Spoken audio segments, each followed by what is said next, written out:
Non reader, non luger, neque detestari, sed intelligere.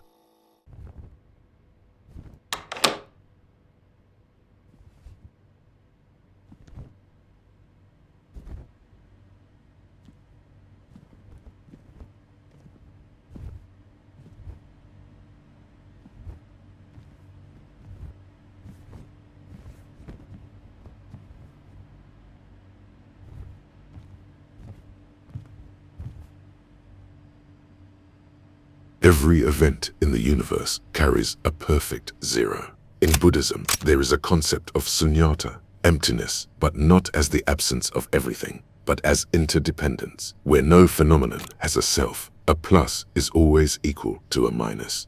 If a supernova breaks out somewhere, providing heavy elements for future cradles of life, at the same moment, a radiation storm burns out trillions of potential worlds. This is not cruelty. This is the bookkeeping of being.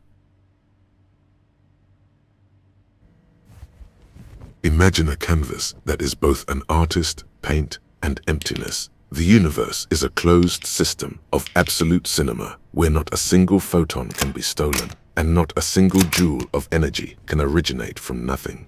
This is a monumental conservation law, but translated into the language of metaphysics.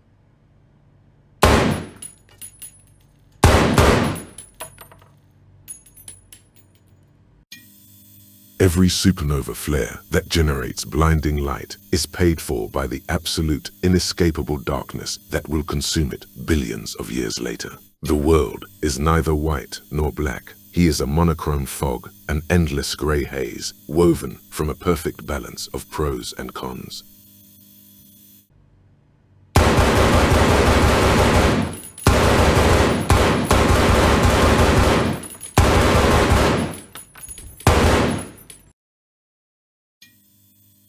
If a peak appears somewhere in space, a colossal, arrogant mountain, it only means that in another place the fabric of reality has caved in, forming a bottomless, hungry hollow. The balance does not punish or reward. He simply, stubbornly tends to zero, to a great, perfect gray piece.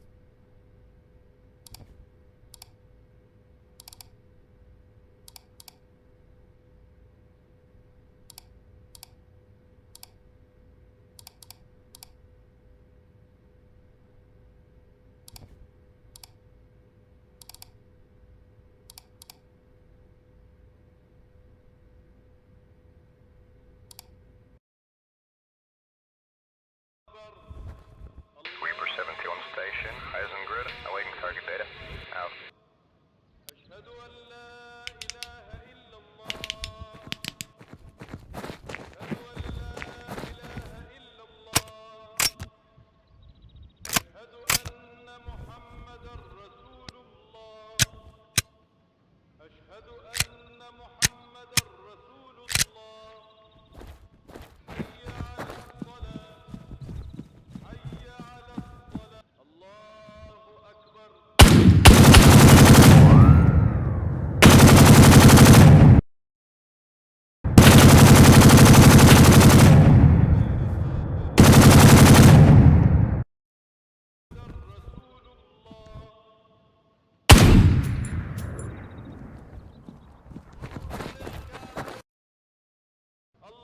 Six concrete boxes, 6 altars scattered throughout this minotaur maze. There is a beast hiding in one of them, in Kufia, your target, your prey, and all around is a boiling human ocean. They shout the name of God into the sky, and this cry merges with the uninterrupted, mechanical howl of horns.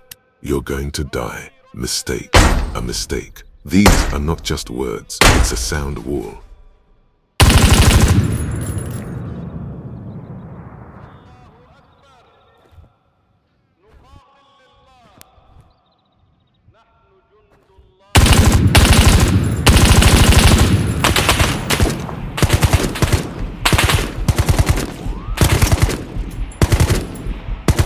It vibrates in your eardrums, seeps through your tactical headphones, and slowly, drop by drop, dissolves your confidence.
you even know why you're here? Have you thought about it? What is the plan of this blind, drunken bitch named Fate who dragged your body here into these rotten clay labyrinths and forced you to face the militants? The question probably makes no practical sense in the midst of a combat operation. The answer is simple: a contract, an order, the elimination of the leader of a terrorist cell at one of the 6 points. No. A contract is a paper, an order is an air fluctuation. I'm asking about the real reason. Look at them, these Taliban. They sit in their 3-story concrete boxes, clutching rusty machine guns, and shout ancient words into the sky. They believe that they are protecting their land from the devil. You're sitting here, covered in gadgets, with a laser cutting through the twilight, and you believe that you're burning out a tumor of global evil. 2 absolute reinforced concrete beliefs. But if you go a little higher, the scales are absolutely even, give or take, a gray, indifferent void. Fate's plan is to push these 2 impulses together and bring the system back to 0. Oh, look at it more broadly. You can feel it, right? You are neither the beginning nor the end. You are just one link in a colossal, endless chain that stretches from the prehistoric darkness and goes into the heat death of the universe. You're a dot in the sequence.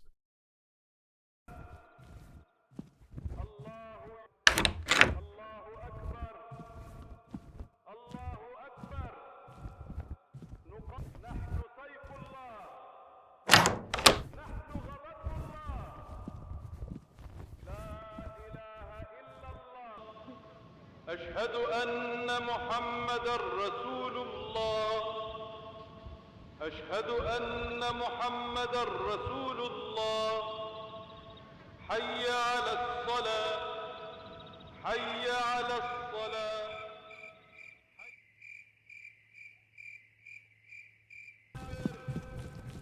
تطير النجم.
Your fingers are gripping a custom handle, heavy, perfect iron, a fancy barrel, a laser designator, drawing a hair-thin ruby thread in the dusty haze of the alley, an expensive optical sight. This is your personal, pocket-sized cleaning tool, a set of your little human rules.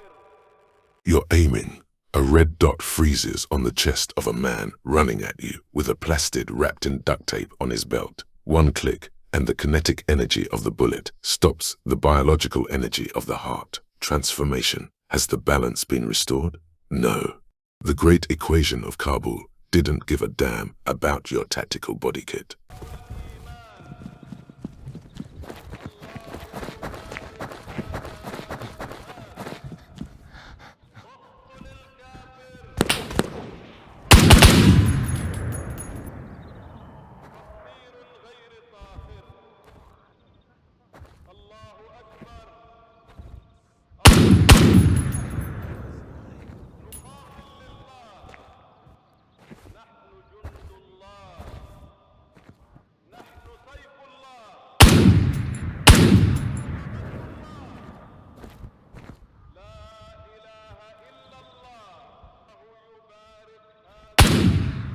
first, everything seemed like simple arithmetic.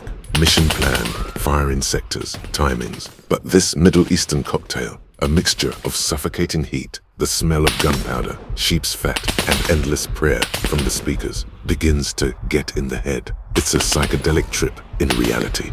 Every window is a potential flash. Every beggar in rags is a potential trigger for an explosion that will smash your fancy gadgets into subatomic particles.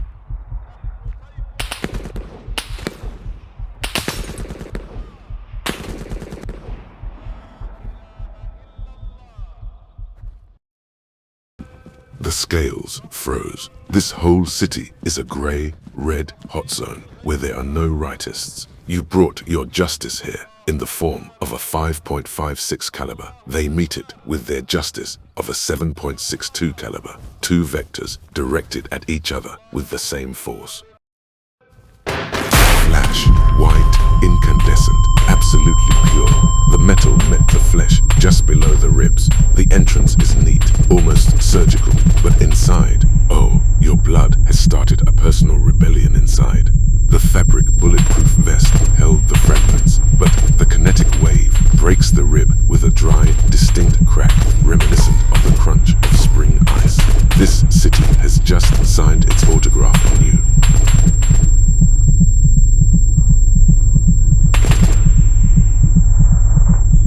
Do you hear that sound? It's not sand on the teeth, it's your synapses, twisted to the limit, starting to burst one by one under the weight of this Middle Eastern cocktail. The psychological pressure gained physical weight. It weighs exactly as much as the grams of lead flew into your side. The universe silently records the transaction. You've taken too many lives in these alleys. The balance doesn't take revenge, it just balances the score. The city demanded its share of your red, warm cloth in exchange for the grey dust that you trample with your tactical boots. The hands act on their own, cutting off panic. Your cool gadgets now serve one purpose: to keep the spirit in the body. The fabric eats into the skin, stopping the red flow. Strict geometry of medicine against chaotic destruction of flesh. You're tightening the knot. It's painful, very unpleasant. The click of the syringe tube, a cold, oily liquid, rushes into the vein. The balance is not broken. You just paid the tax for the right to continue this dance.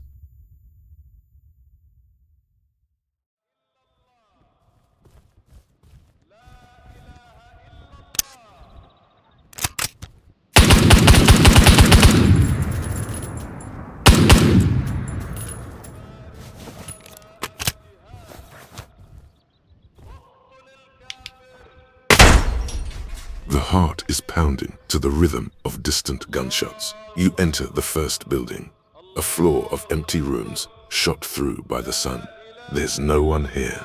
Only the dust is dancing in the rays. The balance took away your effort again and gave you nothing back. Zero.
And another one, like a sledgehammer in the ribs. Your armor plate on your chest, monolithic, expensive ceramics, takes on 19 grams of red-hot Soviet iron. Layer by layer, it crumbles inside its case, turning kinetic death into a dull, suffocating hematoma. It didn't strike.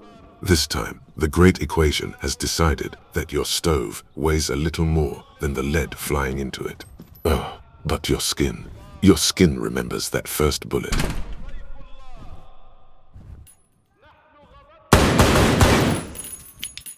You motherfucker!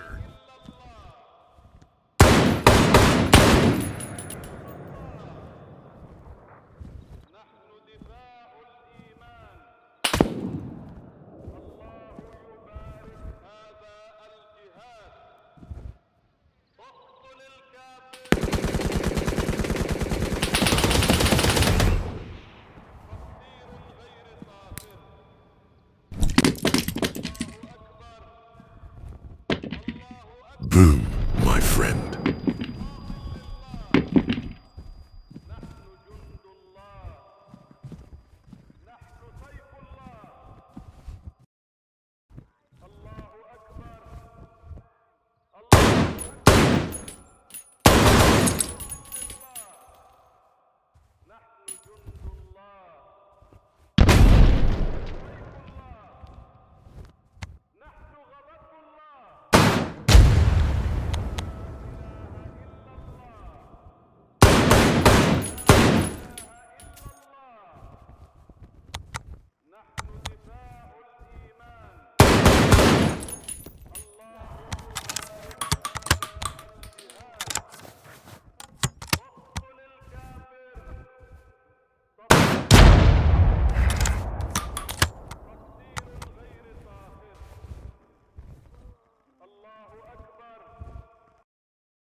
Kabul doesn't seem like a city anymore. It's a massive, rusty bone crusher, and you voluntarily stepped between its gears. The psychological pressure was replaced by something more terrifying, an absolute leaden indifference to his own fate.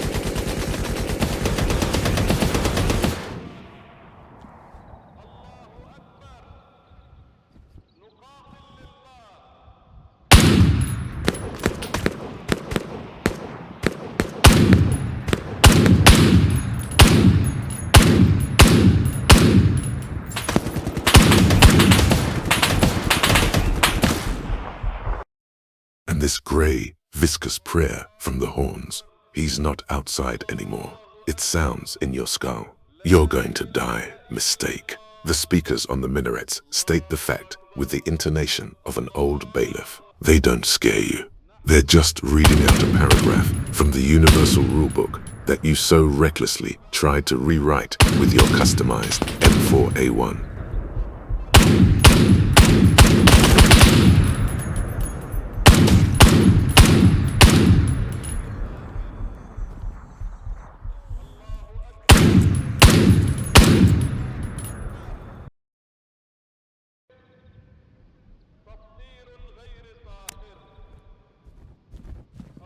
The third point, the fourth, legs felt heavy, as if they were filled with liquid lead.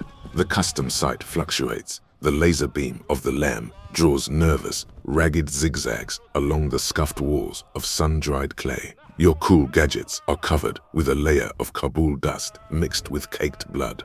They have lost their glossy sheen. They became part of this monochrome, grey landscape. The fourth point, the fifth, what's the difference? The numbers have lost their names, and only the vertical remains. You climb up the concrete gut of the building, away from the sticky grey haze of the streets, closer to the scorching, indifferent sun, to where the geometry of Kabul is thinning to a flat horizon line.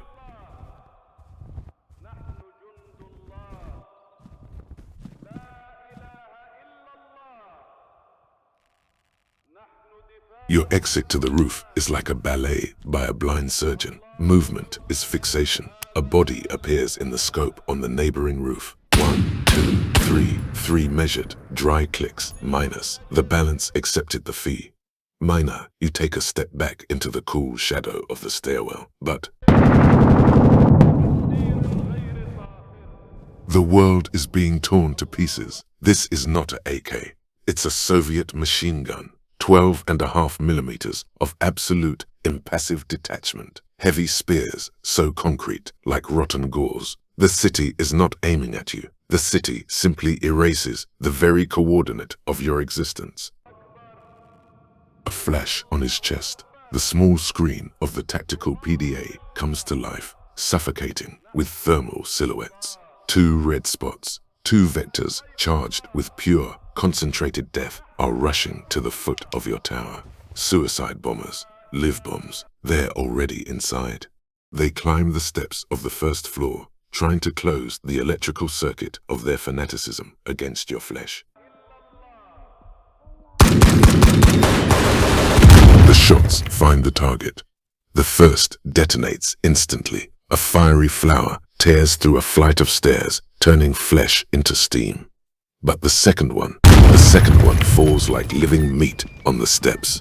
And then, amidst the ringing in your ears, you hear this, the monaural ringtone of an old Nokia. A squeaky sound from the noughties in the middle of a biblical hell. The signal, timer, seconds.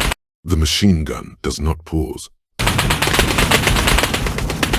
Flash, and the universe collapses. Without warning, without drama, a 12mm cannon shell cuts through you, piercing your neck and severing an artery. Une, you don't have time to realize where the blow landed. There is no time for parting thoughts. Nerve impulses just don't have time to reach the brain. The dust of your high-tech gear will mix with the dust of their worn sandals. The pendulum will swing, freeze in a dead center, and the horns on the minarets will continue their impassive, endless monologue into the void. You and your goals have fulfilled your duty to the balance sheet. You just helped each other disappear. Non-reader, non-lugere.